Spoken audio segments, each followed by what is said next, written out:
The episode centers on Rachel and Nikki, but everything branches out from their relationship and the growing sense that something is off. We start with Rachel's arc, which frames the whole episode. It opens with that creepy flash forward, Rachel at her wedding, everything feeling wrong, the music is distorted, people are watching, and then it all spirals into chaos. Right away, you get the feeling this isn't going to be a normal love story. From there, we go back to the beginning of her relationship with Nikki.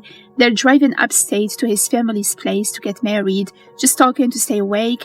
Their conversations are weirdly dark, serial killers, violent podcasts, stuff like that, but they're comfortable with each other. There is chemistry jokes, even talk about having a kid someday, but Rachel can't help spiraling into anxiety about childbirth and things going wrong. That's kind of her thing. She's always expecting the worst.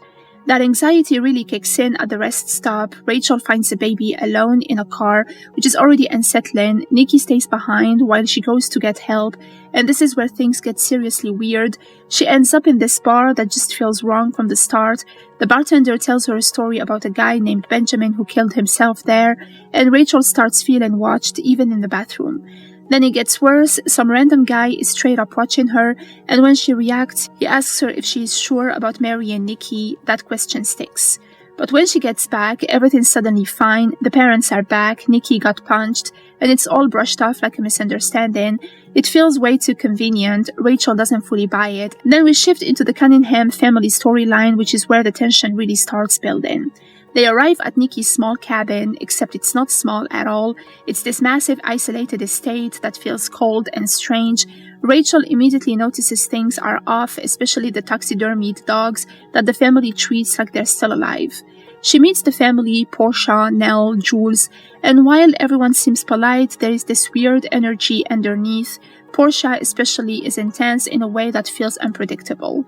That night, Portia tells Rachel the story of the sorry man, and it's honestly nightmare fuel, a creature in the woods that haunts women, slicing them open, looking for his lost wife. It sounds like a creepy legend, but the way she tells it makes it feel real. Nikki tries to brush it off, but then he casually admits something did happen to Jules in those woods when he was younger. Suddenly, the story doesn't feel like just a story anymore. Rachel can't shake the feeling that something bad is coming, not something specific, just this constant dread sitting in her chest. Even during intimate moments, that tension doesn't go away. There is this bizarre moment where Rachel says she has to do the thing, and Nikki puts her into a box before they hook up. It's never fully explained, which just adds to how unsettling everything feels. Later, Rachel wakes up with a nosebleed, which is a big deal considering the sorry man supposedly tracks blood. Instead of staying inside, she wanders out at night and runs into Nikki's mother, Victoria. That interaction is creepy. Victoria touches her face, calls her the next Mrs. Cunningham, and then says something super ominous about not seeing her much anymore before being taken away. Finally, everything circles back to Rachel's growing fear and intuition. By this point, she's overwhelmed. The weird family, the stories, the rest stop incident, everything is stacking up. She can't tell what's real, what she's imagining, or if she's ignoring something obvious.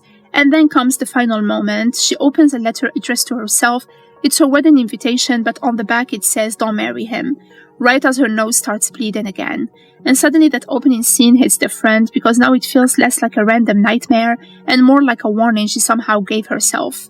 So by the end of the episode, each storyline feeds into one big question.